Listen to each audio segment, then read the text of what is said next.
Olá, sejam todos bem-vindos a mais um episódio do Telcast. Tudo bem, Rodrigo? Tudo ótimo, Rogério. Prazer em tê-lo aqui novamente em mais um episódio. Estou muito feliz também. Fernanda Cordeiro, bem-vinda. Obrigada, é um Tudo prazer. Tudo ótimo, tudo Legal. ótimo. É um prazer estar aqui. Fernanda Cordeiro, advogada especialista em leilões, formada pela Curitiba, é isso? Isso mesmo. É isso mesmo? Uni Curitiba. Bem-vinda, Fernanda. Muito obrigado pela sua presença, por ter aceito o nosso convite. Obrigada a vocês Um pelo assunto convite. muito importante, né, para quem está querendo entrar aí no mercado de leilões e de imóveis, né? Isso. Então, vamos começar aí. Como que foi a tua trajetória aí para chegar até onde você chegou? Então, eu sou advogada, me chamo Fernanda Cordeiro, eu sou advogada há 13 anos, vai fazer 14 anos de já tem advocacia, de OAB. Ah, Então, eu sempre estive envolta no mercado imobiliário. Então, meu pai é engenheiro civil, eu fui corretora de imóveis na época da faculdade, então eu sempre estive, né, envolvida. Uhum. não no direito, antes de, então assim, eu falo que eu tenho 14 anos de experiência no direito imobiliário, mas na verdade é mais, né? Uhum. Contando os estágios que eu fiz, contando essa questão de corretagem. Então, hoje eu tenho um conhecimento muito vasto do mercado imobiliário que agrega valor ao serviço que eu presto hoje, Uhum. né? Que é assessoria para leilões de imóveis. Eu também tenho mentoria, né? Onde eu ensino as pessoas que querem arrematar sozinhos, mas também ensino o meu método de arrematações, onde ele consegue, em 30 dias, arrematar o imóvel dele sozinho. Claro que a arrematação, você vai precisar de um advogado em alguma etapa, seja nas viabilidades prévias, para mitigar os riscos jurídicos daquela arrematação, que é fundamental, bem como apurar outros débitos, né, do imóvel, enfim. Então, a gente faz uma due diligence anterior à arrematação.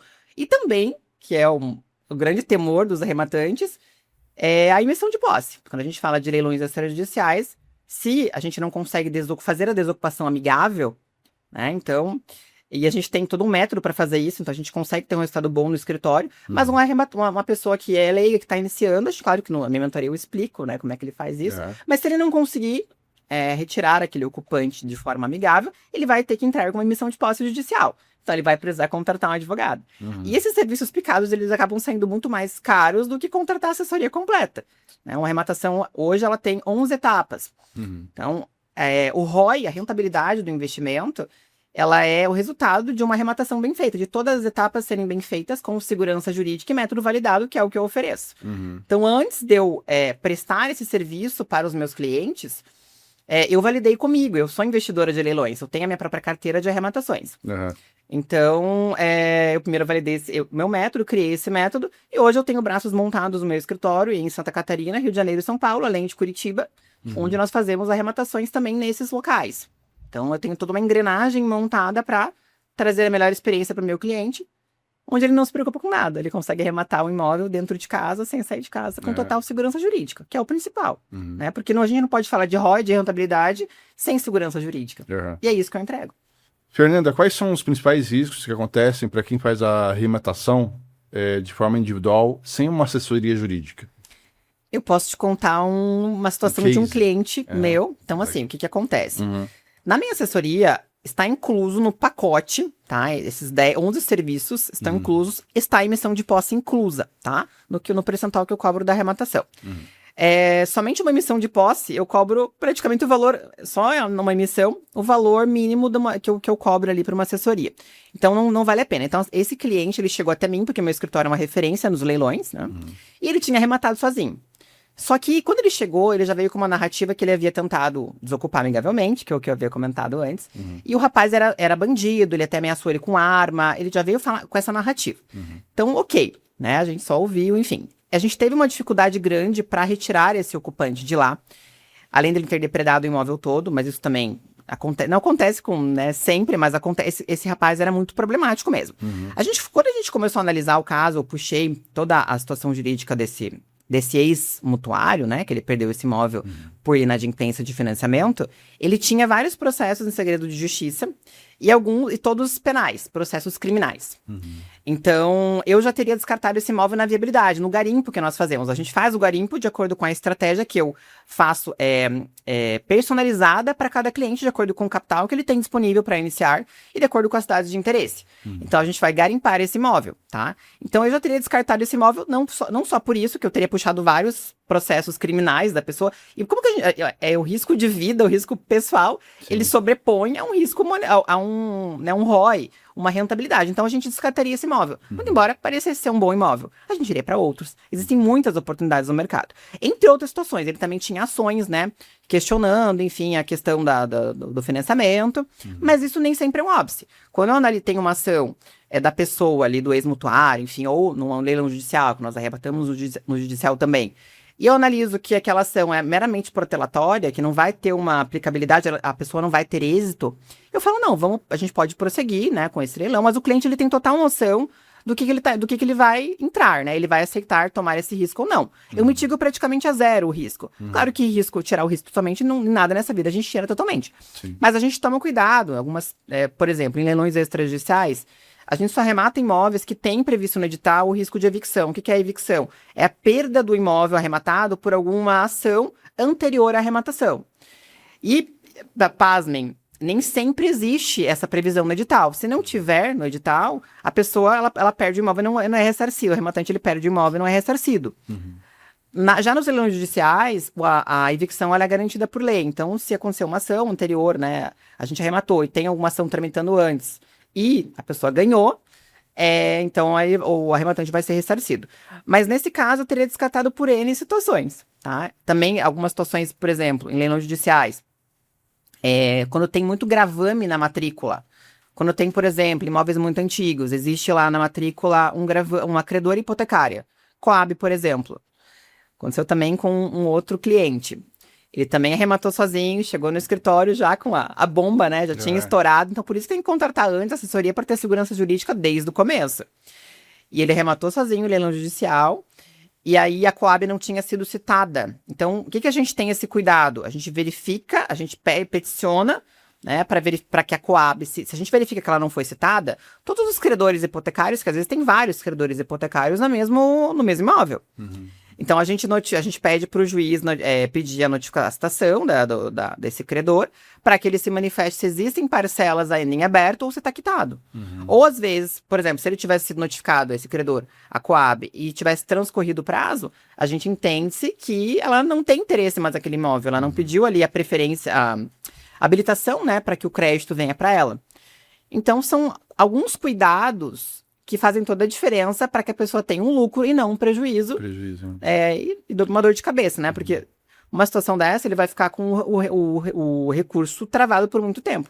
Mesmo que ele venha a voltar depois ali, né? Enfim, ser devolvido para ele. Você comentou ali no início da tua fala, né? De você consegue levantar os dados da pessoa. Sim. É possível isso? Tudo. Eu tenho acesso a todos os... Por ser advogado, eu tenho acesso a todos os processos, aos sistemas eletrônicos de todos os estados. Coisa que uma pessoa comum não teria. Legal, não. Por isso que eu disse, ela vai ter que contratar um advogado pelo menos para fazer essa análise prévia. E as pessoas, como os leilões estão muito divulgados, tem pessoas que fazem um cursinho ali simples e acham que estão aptos a arrematar. Mas eles não conseguem nem ter acesso mínimo aos processos.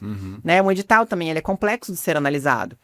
Então, realmente é algo que eu não indico para ninguém. Quando falam leilões são perigosos, são perigosos, são arriscados. São mesmo, eu concordo. Desde que não tenha uma assessoria jurídica especializada para fazer todo o trâmite para você. Entendi. E trazer a segurança jurídica. Segurança jurídica. Porque tem muitos termos técnicos, né, que a gente tem vivência, né, comercial e não sabe, né? Sim. E o advogado, ele tem esse... E nem tem obrigação de saber, né? Por isso que ele contrata alguém que saiba, né? Delega para quem tem resultado, entrega de fato, né? Vários cases, então... Porque nem todo advogado, ele vai saber realizar esse serviço, né? Ele não vai saber como fazer. Então, não é contratar qualquer advogado, sim, um advogado especialista. E a pessoa que, por exemplo, ela pode comprar o imóvel em qualquer local do Brasil? Por exemplo, eu estou aqui em Curitiba, entro lá... Ela pode, mas se ela não tiver um suporte para fazer isso, ela vai ter que ir até lá, enfim, se torna inviável a logística, né? Mas é possível? Pode, porque os leilões hoje, a maioria é tudo online, né? Sim. Certo.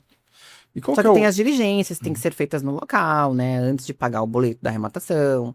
Então, verificar o estado real da casa, porque é de corpos, né? Você arremata o estado que tiver. Não tem como você arrematar e falar, a casa tá ruim. Esse é o ônus do leilão. A gente só vai ter acesso ao imóvel depois que arremata, né? Então, enfim, então a gente tem que fazer pelo menos uma diligência no local, mandar alguém lá, né? Para verificar, apurar o que a gente consegue apurar, né? Pelo menos dá pra ver se o imóvel tá todo aberto, todo invadido, assim, por exemplo, se a gente verificar que tá muito depredada a fachada e dá pra ver, tem drones hoje também que a gente pode, de repente, se tiver aberto uma janela, colocar um drone lá dentro. Então tem recurso, mas é limitado.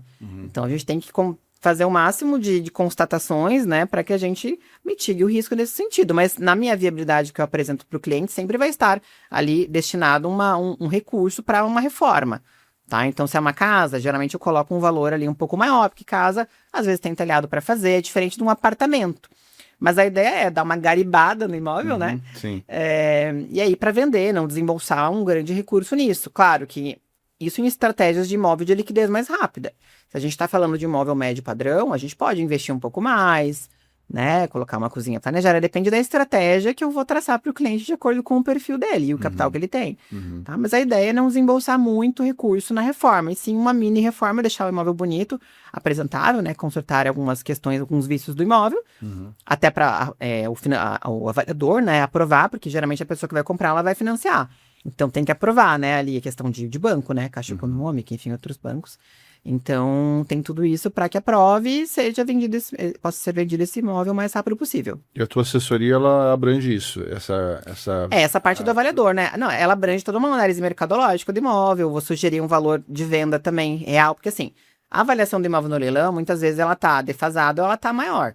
Então, como eu tenho um conhecimento, né, vasto ali de corretagem, também tenho muitos corretores que são parceiros, eu já converso em relação àquele imóvel, né, com uma imobiliária regional, para verificar qual que é o valor real de venda desse imóvel. E na planilha de viabilidade que eu mando para o cliente, para ele verificar se ele vai querer participar ou não, e a gente participa também por ele no leilão, eu vou sugerir um valor abaixo do valor real de venda para ele vender. Se ele vai catar ou não, daí é com ele, porque a estratégia de venda é com o corretor, não é comigo, não sou eu que vendo o imóvel, tá? Mas eu estou sempre em contato. Um cliente nosso, ele é um parceiro, ele sempre volta, porque uma arrematação sozinha, ela não muda a vida de ninguém. Sim. Então, a nossa intenção não é a não ser que seja um imóvel alto padrão, mas ninguém começa no alto padrão. A gente dilui, né, o investimento em várias arrematações, mas é que ele tem um valor considerável para começar a arrematar, né? Mas, então, tem várias estratégias. Eu tenho também assessoria premium também para arrematantes, que tem um valor, que daí é a porcentagem que eu cobro é diferenciada, mas aí ele já fecha um contrato ali de 4 arrematações anuais. Então, depende do perfil do cliente. Mas, assim, então, o que é a ideia? Nosso interesse nunca é uma arrematação isolada. É sempre expandir o capital do cliente, utilizando os leilões como ferramenta. E depois a gente muda a estratégia, a gente passa a arrematar para alugar, né? Então, ou faz as duas estratégias juntas. Eu já tenho imóveis meus alugados na minha estratégia. Então, depende, né? A gente vai mudando a estratégia, mas sempre o cliente volta, né? A gente entrega o resultado, expande o capital dele, né, através dos leilões, e aí ele vai ter mais recurso para competir em leilões de valor maior. Porque a rentabilidade, o ROI é proporcional ao que você investe. Então, se você investir X, a gente consegue uma arrematação financiada, por exemplo, onde os ROIs são maiores, que você descapitaliza muito menos, né? Então, não paga a arrematação cheia. Em muitos casos, a gente consegue ROIs, né? Retorno sobre o investimento, acima de 100%. Então, quanto mais você está investindo em imóveis médio padrão, você consegue dobrar, você investiu 200, você consegue fazer 400. E aí você vai alavancando. Entendi. Não sempre, eu não posso garantir que eu não vendo ROI, né? Deixar isso bem claro aqui. Eu não vendo investimento. Eu vendo segurança jurídica, assessoria jurídica especializada, não só jurídica, como de despachante imobiliário, nós fazemos guia de TBI, escritura pública, tratativas com o banco, contratos com o banco, a parte registrada. Então a gente entrega, né? O nosso serviço vai desde o garimpo do imóvel ideal, né, de acordo com a estratégia, o capital do cliente, como eu bem falei no começo, as cidades de interesse. Então a gente faz todo esse trama, esse meio, e aí entregamos o imóvel registrado, desembaraçado, e o acesso ao imóvel, que é o principal. O cliente tem a garantia que ele vai ter acesso ao imóvel, né? E o imóvel é registrado no nome dele.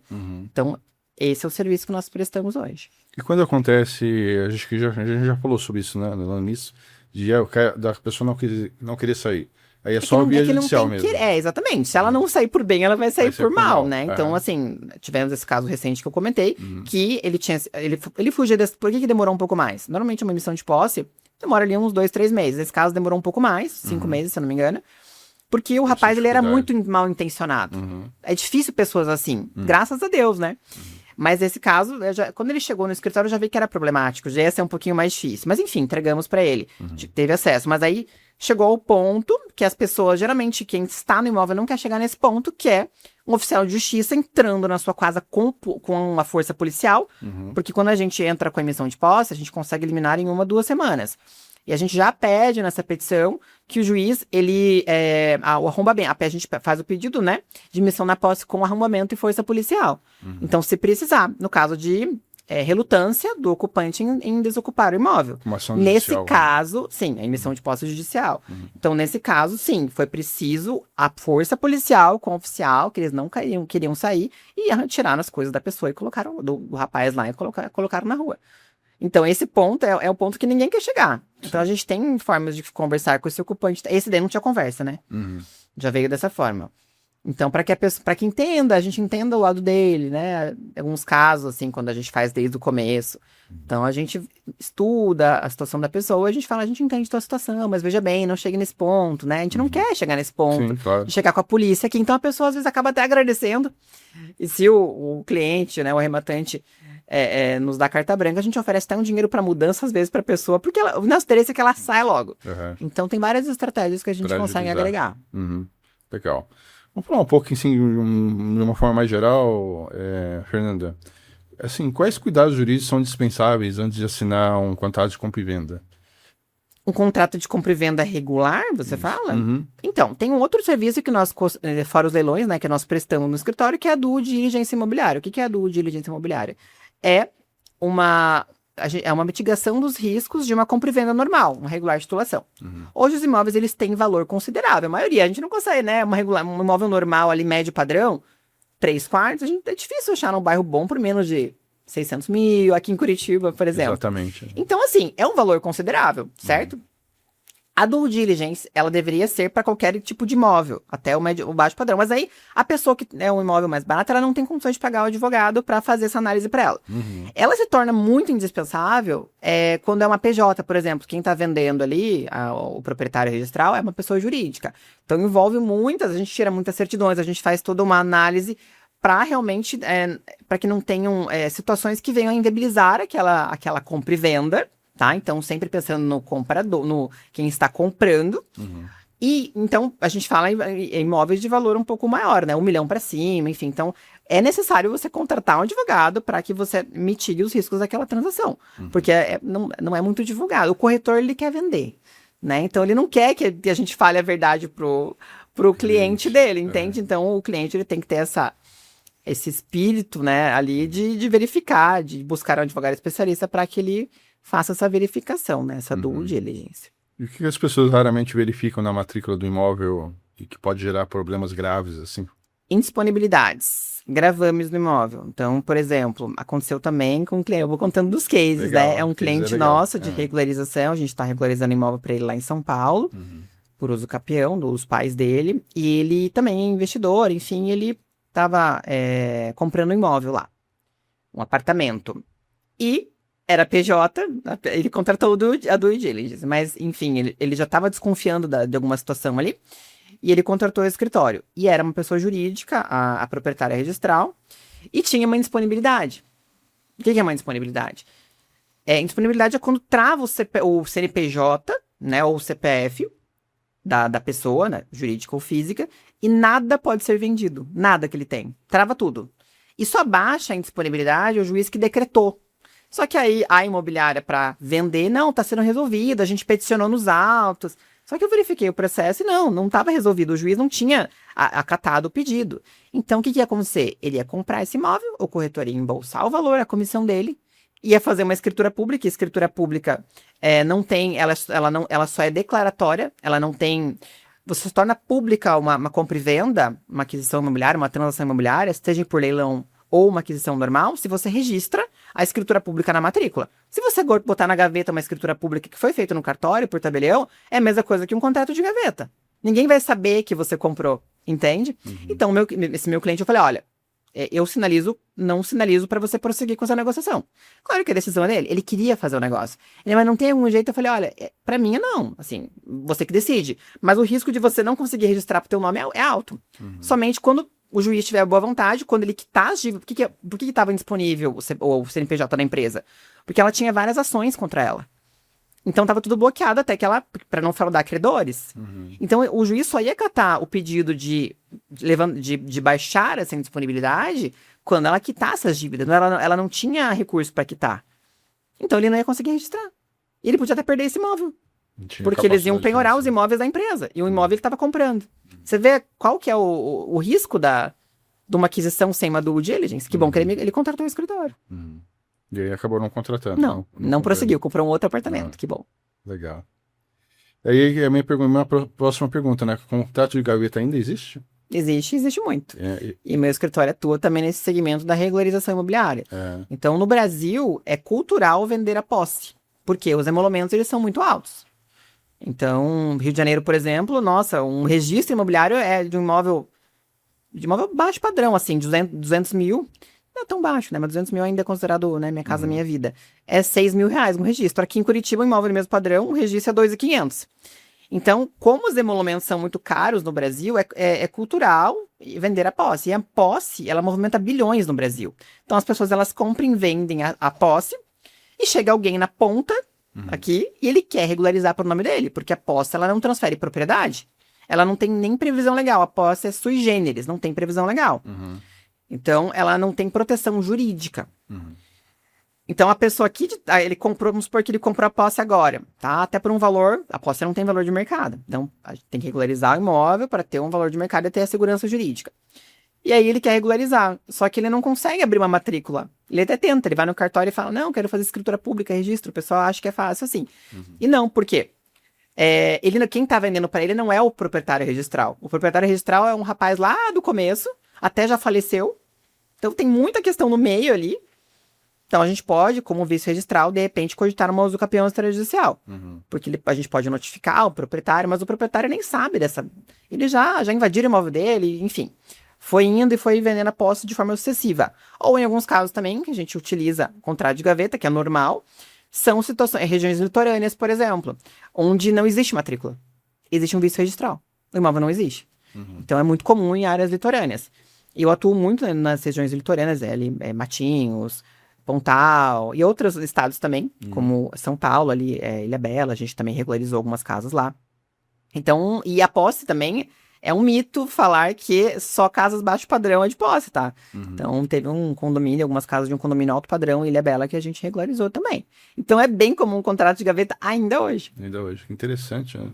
Porque não tem como fazer escritura. Até tem como fazer escritura pública de cessão de direitos possessórios. Tem gente que faz no cartório só para deixar mais bonito e dar uma falsa sensação de uma segurança jurídica que não tem. Porque uma cessão de direitos possessórios feita no cartório por tabelião, o tabelião você vai lá, você paga caro numa escritura, mas ele fala, ele vai declarar a tua vontade. O que você quiser que ele fale, claro, tem alguns limites, né? Aí ele vai colocar na escritura. Então é mais para ficar mais bonito, mas não tem segurança jurídica também. Do que você pegar uma folha sulfite, fazer um contratinho.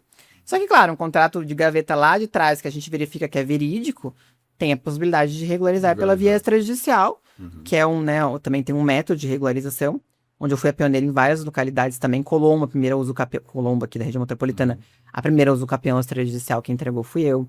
Em outras localidades também, Matinhos, eu não sei se foi a primeira, mas foi uma das primeiras com certeza lá também, porque era bem difícil registrar lá, e foi uma briga muito grande com os registradores. Então, realmente, o provimento do CNJ, do CNJ, né, 13465 de 2017, ele foi criado em 2017 com a ideia de desabarrotar o judiciário, né, tornou possível a regularização pela via extrajudicial.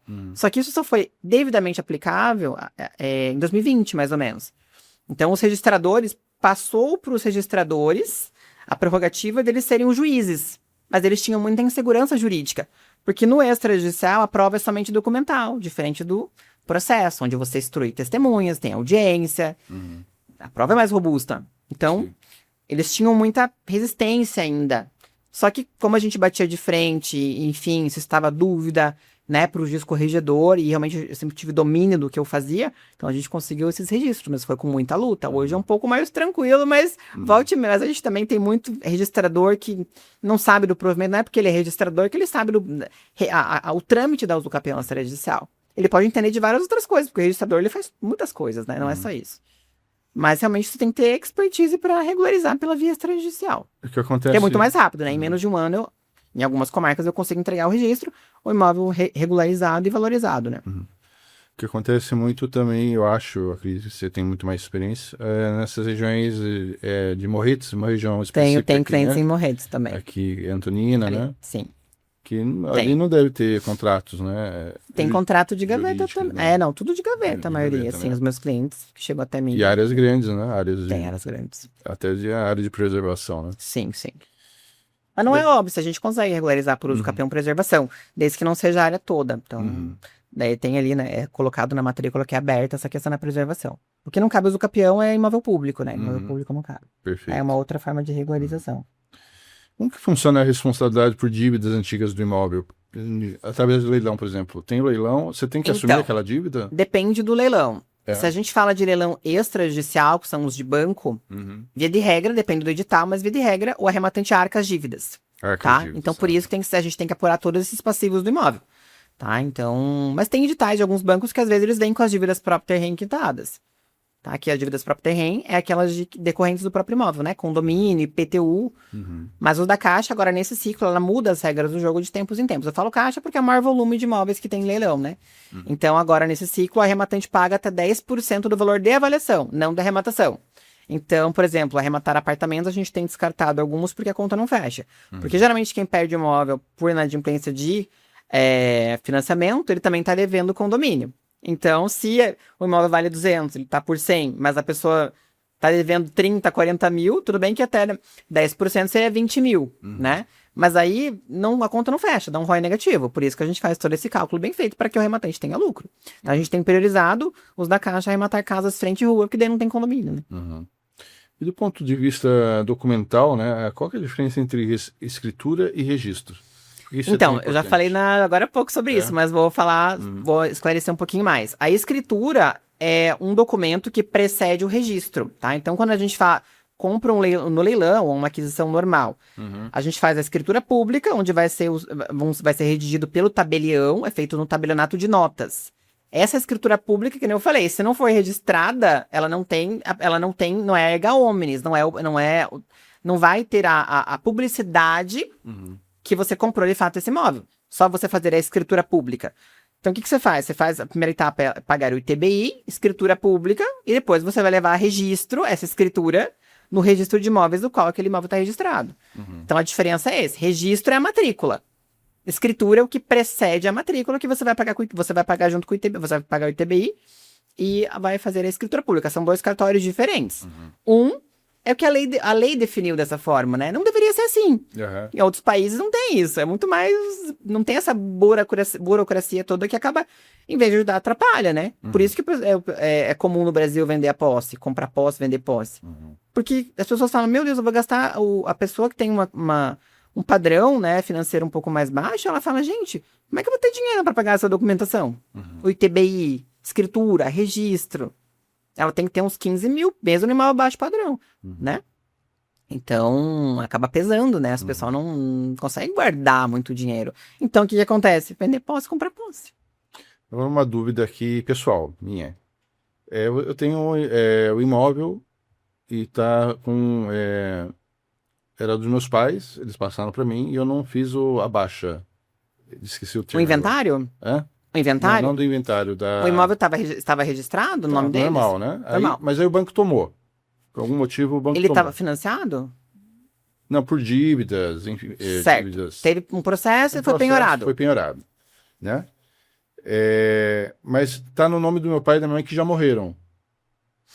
Se ele já foi penhorado e o banco já retomou, ele consolidou em nome dele?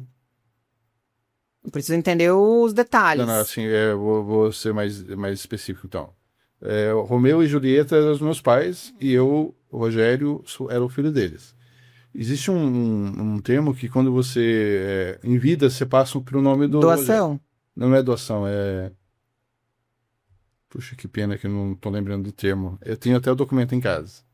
E aí o Rogério, o Romeu e a Julieta morreram, o Rogério Mas essa questão das dívidas foi antes deles morrerem ou depois? foi antes. Foi antes. Aí eles morreram. Então, na verdade, não veio de herança esse imóvel pra você.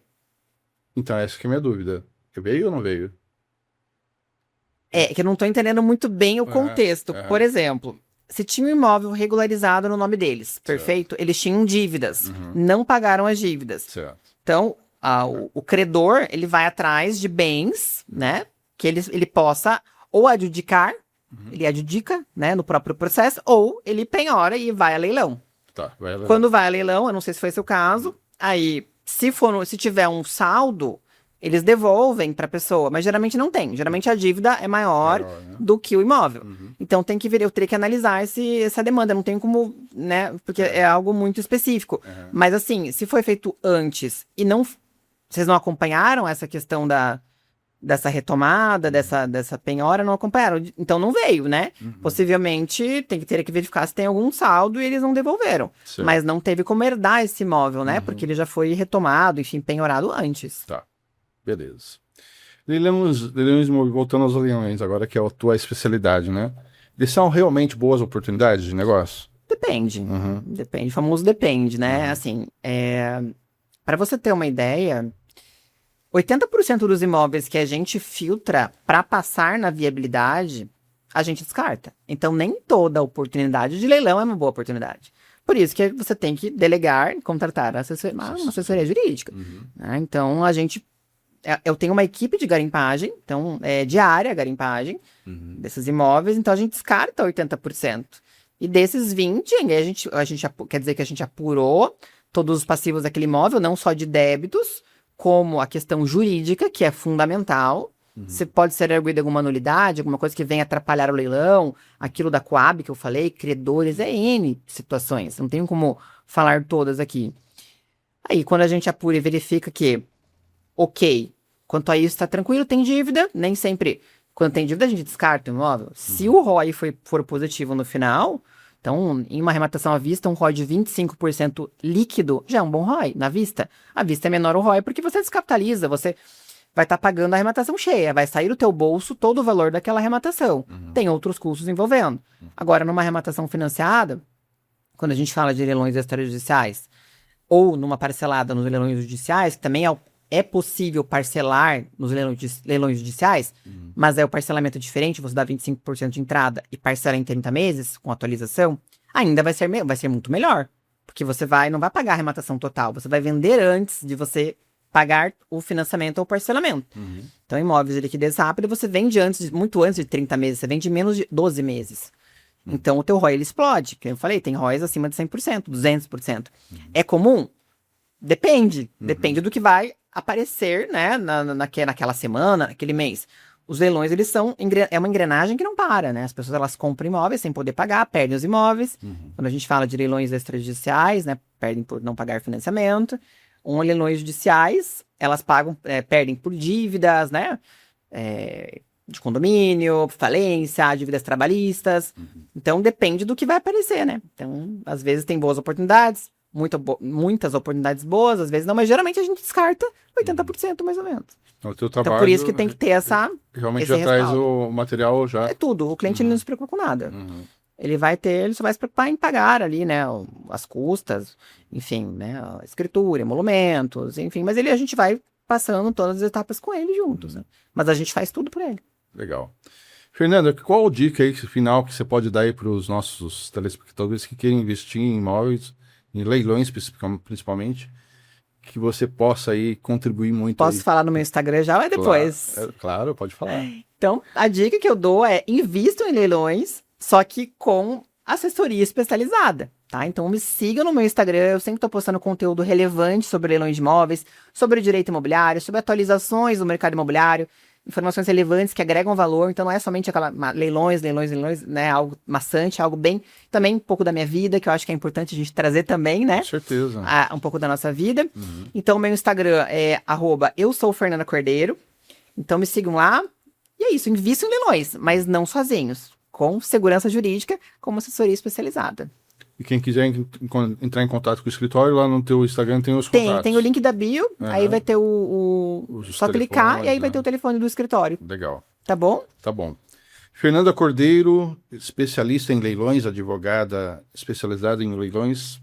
Muito obrigado pela sua participação. Agradeço demais. Uma Obrigada a aula aí vocês pra pelo gente, né? convite, foi incrível. Obrigado. Foi E muito- queria agradecer o apoio dos nossos patrocinadores, RLD Consultoria e Multimercados e também a Triled. Com a palavra, Rodrigo. Muito obrigado, Rogério. A RLD Multimercado, nós trabalhamos com crédito imobiliário. Então, você que quer fazer seu financiamento habitacional, seja ele na Caixa Econômica, Bradesco, Itaú, Santander, em qualquer banco, nós conseguimos atender você, nós temos ali acesso e toda a expertise para te entregar o crédito imobiliário finalizado. E já a Triled, nós trabalhamos com anúncios. Então, nós temos alguns painéis de LED já posicionados na cidade e vou referenciar um aqui em destaque, que é o painel ali da Avenida das Torres. Então, pega todo aquele público que vem de São José dos Pinhais, vem do aeroporto, sentido centro de Curitiba. Então, se você está interessado em fazer um anúncio no outdoor de LED, procure a Triled e tem o nosso número aqui nessa publicação e você vai conseguir falar conosco. Vou deixar também o meu número pessoal, que é o 419-9807-0719. Ficaremos muito felizes em atender você, tá bom? Muito obrigado. Inclusive, o Rodrigo, eu posso falar, porque ele é um parceiro, né, da engrenagem que eu tenho no meu escritório, é um parceiro onde ele faz a aprovação, a pré-aprovação, quando a gente vai competir em leilões financiados. Então, o trabalho dele é excelente, né? Ele entrega muito no que ele faz e ele é um parceiro do meu escritório. Então, super recomendo o trabalho da empresa dele, a RLD. Agradecendo então a Triled Comunicação Visual, a RLD Multimercados e Consultoria e também a WES Audiovisual, que é a produtora que faz com que esse episódio entre no ar. Agradeço a vocês, sejam todos sempre bem-vindos ao nosso episódio e até a próxima.